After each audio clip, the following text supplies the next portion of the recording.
এই দেখেন এটা ভালো হয়ে গেছে মাশাআল্লাহ দেখছেন এখন বুঝছেন তো এই যে দেখেন ঠান্ডা ও যে হিট স্ট্রেস এখন বুঝতে পারছেন এই দেখেন এই যে পেশেন্ট ওনারের মুখেও হাসি ফুটছে এটাই হলো অভিজ্ঞতা জিনিসটা বুঝছেন আমি কিন্তু আপনি হয়তো মনে করছেন যে বেটা মানে খাজুর আলাপ করতেছে বুঝলা আমার মানে পাশে বয় রাখছে হ্যাঁ ওটার চিকিৎসা যদি এই যে ইমার্জেন্সি দেখেন ভাইয়েরা কিন্তু বুঝছে যে ইমার্জেন্সি আমিও বুঝছি ইমার্জেন্সি দেখলাম আপনি কিন্তু প্রথমে এসে বলেন না এটা ইমার্জেন্সি সিচুয়েশন আমি মনে করছি যে সুস্থ আমি দেখবো যখন আপনি বললেন এটা ভাবি ট্রেস করছে তখন আমি সাথে সাথে দেখলাম দেখা যদি করানো থাকতো যদি আমার এখানে অক্সিজেন আছে যদি লাগতো আমি অক্সিজেন লাগাইতাম কিন্তু এটা অক্সিজেনের কেস আমি দেখেই বুঝে ফেলছি যে এটা হিট স্ট্রেস এটা বাসায় গিয়ে আপনি মানে যদি এসি থাকে এসিতে রাখবেন নাহলে ফ্যানের নিচে রাখবেন তাহলেই হবে ফ্যানের নিচে থাকলে দেখবেন ভালো হয়ে যাবে এই দেখেন এখন শেষে গেটিং ওয়েল মানে যদি হিট স্ট্রোক না হয় তাহলে দাঁড়ায় যাবে আর হিট স্ট্রোক হলেও কি ব্রেনে আঘাত হয় এবং নার্ভে আঘাত হয়ে তোমার এক সাইড প্যারালাইজ হয়ে যায় বা পুরো বডি প্যারালাইজ হয়ে যায় এখন সে যেহেতু দাঁড়াচ্ছে তো আমি আশা করতেছি না যে হিট স্ট্রোকে দিয়ে গেছে এটা হিট স্ট্রেস কন্ডিশনে আছে আপনি তো সাথে সাথেই আনছেন ঘটনা কখন থেকে শুরু হয়েছে সকালে খেয়াল করছেন সকালে তাহলে মানে খুব বেশি সময় না তাহলে চান্সেস আছে ফুল রিকভার করার বুঝছেন আর এই সময়টাতে আপনার মনে করেন যে ওই মানে ধুমধাম ওষুধ দেওয়া যায় না কারণ কি ওকে আগে এটা তো সুস্থ কন্ডিশন এটা হলো কি বডি ফিজিওলজির একটা মানে কি বলে ইয়ে হয়েছে হিট স্ট্রেস হলে কি আমরা মূর্ছা যাই না মনে করেন যে মানে হজের সময় মানুষের কাইতে পড়ে জায়গা গরমের ঠেলায় কি মূর্ছা যায় হ্যাঁ ওই নার্ভের সমস্যা হয় কারণ কি মাথাটা হলো গরম হয়ে গেলে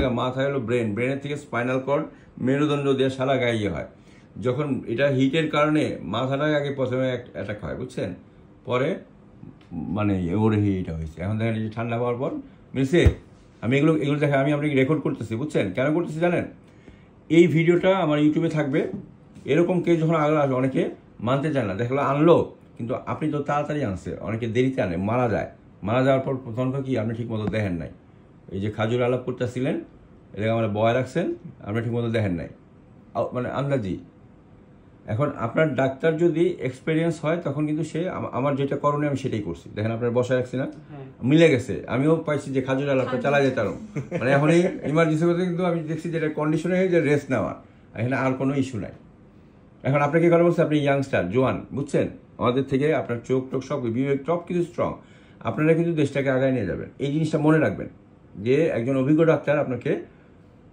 ভালো পথ দেখাতে পারবে আবার এখানে দেখেন এই যে ভদ্রলোক দুজন ভদ্রমহিলা ওনারা অ্যানিমেল পালেন ওনারাও কিন্তু আমার উপর ট্রাস্টটা তখন পোক্ত হইলো যে কাকায় পাগলা হইলো যাতে মাতাল থাকলে জিএমটিটি বুঝেন যাতে মাতাল তালে ঠিক যদি আমি ইমার্জেন্সি চেক করে যদি আমি মনে করতাম আমার অক্সিজেন দেওয়া দরকার এই দেখেন অক্সিজেন দেখায় সব কিছু এগুলো ভিডিও হবে তো এই জন্য দেখেন এই যে অক্সিজেন সিলিন্ডার দেখছেন সব রেডি আছে ওই যে পয়সনের মনিটরিং সব কিছু রেডি আছে বুঝছেন তো বিষয়টা হলো কি আপনার আগে জানতে হবে মেশিন কথা বলবে না এই যে মেশিন কিন্তু কথা বলবে জুনিয়র ডাক্তার হলে কিন্তু মনে করে হ্যাঁ কাজ হয়ে গেছে অক্সিজেন লাগা তখন অক্সিজেন লাগলে আর মরবো কারণ কি ওর তো অক্সিজেন দরকার না এখন ওর দরকার হলো কি ঠান্ডাটা দরকার নিশ্চয় বুঝছেন অভিজ্ঞতা এটা অনেক বড় বিষয় আস্তে আস্তে যদি দাঁড়ায় যায় তাহলে দেখবেন যে আলহামদুলিল্লাহ কিন্তু ওই যে একটা কথা বলে রাখতেছি এখনো যদি নার্ভে স্থায়ী ক্ষতি হয়ে যায় তখন প্যারালাইজ হয়ে যায় তখন ওকে স্পেশাল চাইল্ড হিসেবে আপনার মুখে তুলে খাওয়াইতে হবে ইয়ে করতে হবে ওরকম কন্ডিশন হইতে পারে এসব ক্ষেত্রে হয় অনেক সময় আমি যখন দেখি এই অবস্থায় কাইতে শুয়ে রয়েছে পরে কি করি আমি সাথে সাথে নিয়ে ওকে একবারে ফ্যানের নিচে রাখি গুড এটা ভালো হয়েছে মাথায় একটু পানিও দিয়েছি করাতে ভালো হয়েছে এই যে দেখেন সে গেটিং ওয়েল দেখছেন আমি আপনাদের কেন বলবো এই ভিডিওটা হ্যালো ভিউয়ার্স আপনারা দেখছেন এই বেড়াল এই র্যাবিটটা আনছিল একেবারে মুমূর্ষ অবস্থায় হাত পা ছেড়ে দিচ্ছে এটা এখন হলো কি এখন বৃষ্টি দিন সকালে বৃষ্টি হয়েছে মেঘলা দিনে বাতাসে পানির পরিমাণ বেড়ে যায় হিউমিডিটি বলে এটাকে 17% উপরে উঠে যায় তখন এই ফারি অ্যানিমালগুলো যাদের গায়ে লোম এটা হতে পারে বেড়াল কুকুর র্যাবিট অথবা পাখি সারা গায়ে লোম দিয়ে আবৃত তারা টেম্পারেচার ইয়ে করতে পারে না কারণ তারা ঘামে জিব্বা দিয়ে এবং প দিয়ে ওদের ঘামার জায়গা মাত্র দুইটা এটা যখন মেনটেন করতে পারে না তখন ওরা হিট স্ট্রেস থাকে প্রথমে মানে ধকল বলে এটাকে হিট স্ট্রেসটা যখন গাড়ায় যায় তখন এটা হয় স্ট্রোক হলে তখন নার্ভাস সিস্টেম ব্রেন এবং স্পাইনাল কর্ডে ইয়ে হয় হয়ে তখন এক সাইড প্যারালাইজ হয়ে যায় বা ফুল বডি অনেক সময় প্যারালাইজ হয়ে যায় এখন উনি যেহেতু তাড়াতাড়ি নিয়ে আসছে এখন দেখেন একেবারে শুয়ে পড়া ছিল আপনারা কি দেখছেন যে ভাই দেখছেন না যে একেবারে শুয়ে পড়া ছিল একেবারে শুয়ে আপনি কি বলেন হাত পা ছেড়ে দিছিল না, এখন এসে উঠে দাঁড়াইছে জাস্ট এসিতে।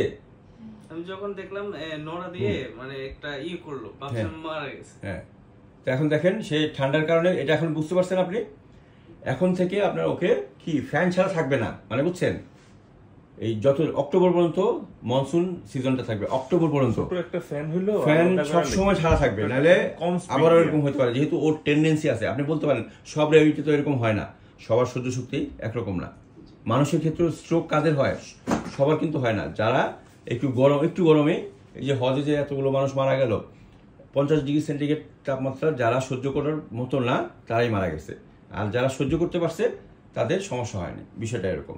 আমি এই ভিডিওটা করার কারণ কি, আপনার এই ভিডিওটা আমি আমার ইউটিউবে দিব, কারণ রেফারেন্স হিসেবে, যে যারা এরকম কুকুর বলেন, বুড়ন বলেন, এগুলো মানে নিয়ে ঝামেলা করে, যে এটা বোঝার যে এই সময়টাতে অক্টোবর পর্যন্ত মেঘলা দিনগুলোতে, যে ইভেন যদি এটা ভালো করে ধ্যানসে শুনবেন, যে 7 দিন ধরে বৃষ্টি হইতেছে,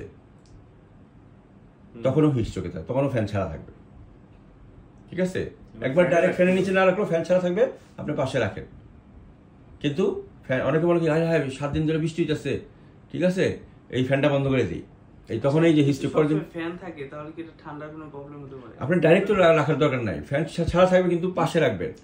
এখন ডাইরেক্ট রাখলে তো আমাদেরও বুকে কফ জমে যায়। আপনি মনে করেন আজকে ঘুমাইছেন, ঠিক আছে, এখন আপনি ফ্যানের ওই যে ইয়েটা টেবিল ফ্যানটা ঘুরাই দিলেন না, ডাইরেক্ট আপনার বুকের মধ্যে, ঠান্ডা লাগবেই।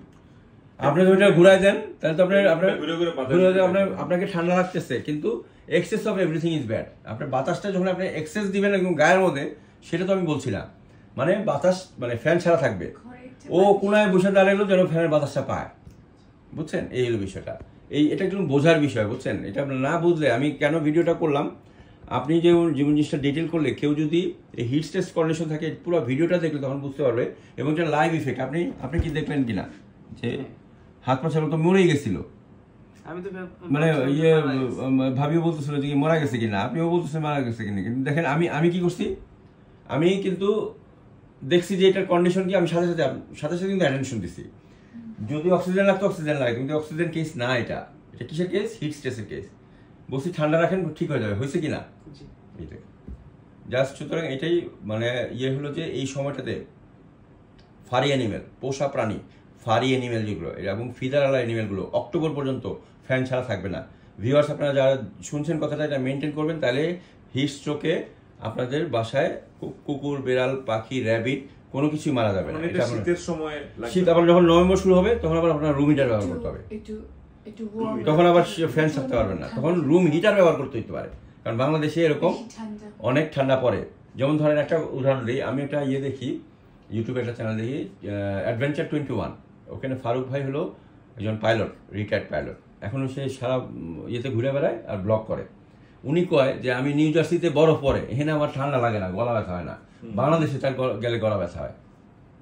কেন হয়? কারণ বাংলাদেশে মানুষ রুম হিটার ব্যবহার করে না। ওনার যেখানে থাকে সে দেখা গেলো যে লেপ আছে, সবই আছে, কিন্তু রুম হিটার নাই। তো উনি তো অভ্যস্ত হলো, কারণ কি রুম হিটার থাকলে তখন খারাপ ব্যাকটেরিয়া গ্রো করতে পারে না। তো এটা আমার বলছেন, এই দেখা শীতের মধ্যে জানেন কত বাচ্চার আপনার মানে অ্যাডেনয়েড গ্ল্যান্ডে ইনফেকশন হয়, বুকে ইনফেকশন হয়, জাস্ট এই শীত নভেম্বর, ডিসেম্বর, জানুয়ারি, এই 3টা মাস মানুষের বাচ্চা এবং অ্যানিমেলের বাচ্চা, অ্যানিমেল আপনার গরমের মধ্যে রাখতে হবে, রুম হিটার ব্যবহার করতে হবে। আর এই যে গরমে অক্টোবর পর্যন্ত আপনার ফ্যানের নিচে রাখতে হবে। এটা আপনি বলতে পারেন যে আপনি এটা কেমনে, কোনো বই পুস্তকে লেখা আছে, আপনি বই পুস্তকে আপনার রেফারেন্স দিতে পারবেন না। আমার এই পাগলামি কথা শুনলে অনেকেই কইব কি জানেন, যে কাকায় বানায় গল্প কয়। কিন্তু যেই দেশের বলি সেই দেশের আমি বাংলাদেশে এগুলো কিভাবে মেনটেন করতে হবে সেটা আমি এক্সপার্টাইজ গেইন করছি, প্র্যাকটিস করতে করতে আমার মধ্যে এই জিনিসটা আসছে। জিনিসটা বুঝছেন? এটা বলার কারণটা হলো টোটাল ডিটেল করতেছি, কারণ আমরা এটা হলে এই জিনিসটা কেউ যদি পুরোটা দেখে তাহলে অনেক অ্যানিমেল বাঁচবে। এটা আমার প্রমোশনের জন্য, এটা হ্যাঁ স্বাভাবিক, আমি আমার ইউটিউবে দিব, এটা আমার একটা প্রমোশন হবে, ঠিক আছে, কিন্তু এই জিনিসটা যখন মানুষ শুনবে, দেখবে, তখন অনেক অ্যানিমেল বাঁচবে। এটার জলজতে আপনার অ্যানিমেল দাঁড়াইছি কিনা বলেন? তাহলে আমি কোনো মেডিসিন দিছি, স্যালাইন দিয়ে কইছি যে ভাই 1500 টাকা দেন, 2000 টাকা দেন, কইছি না? তাহলে এখন আমি আমার ভিজিটটা কি আশা করতে পারি? মানে আমি লজিক্যালি জিনিস হলো কি যে এটাই দরকার, জিনিসটা বুঝছেন। আর আপনারা ইয়াং, দেখেন আপনারা বাংলাদেশ থেকে আগায় নিয়ে যাবেন। আপনি যদি আমাদের ব্যাপারে, আমাদের সিনিয়রদের ব্যাপারে যদি আপনারা কনভিন্স হন যে লজিক কোনটা, সেটা আপনারা যেভাবে এন্ডোর্স করতে পারবেন, আপনার কথা, আপনার বন্ধু বান্ধব আছে, বহুত আছে না, বন্ধু আছে, বান্ধবী তো আছে, আপনি যদি কথা বলেন তাহলে সে শুনবে যে না ডাক্তার সাকিব উনি, সে গিয়া যেহেতু উপকার পাইছে তাহলে যেতে পারি আমরা, বুঝতে বুঝছেন? এইগুলো থ্যাংক ইউ। তাহলে আমি দোয়া করি, আল্লাহ, সবই আল্লাহর ইচ্ছা, এটা কিন্তু আমার নিজের বড়াই না ভাই, ভালো করার একটু পরে, হ্যাঁ, ভালো করার মালিক হলো কে? আল্লাহ। এখন আপনি যদি বলেন যে আরে ডাক্তার সাকিব তো নাম্বার 1, আল্লাহ মহান, ঠিক আছে, আল্লাহই মহান, ডাক্তার সাকিব কিছু না, বুঝছেন? ডাক্তার সাকিব শুধু নিয়ম মাফিক করতে হবে, আমাদের দায়িত্বটা পালন করবো আমরা, দেনে আল্লাহর মালিক আল্লাহ, ওকে ভালো করার মালিক কিন্তু আল্লাহ, সুস্থ করছে কিন্তু আল্লাহ সুস্থ করছে, ঠিক আছে, এটা এই বিলিফটা আমাদের, কিন্তু আমাদের দায়িত্বশীল হতে হবে। আমরা যদি গাফলতি করি তখন আবার আমাদের দায়ভার থাকবে। এই হলো। ওকে, আল্লাহ হাফেজ।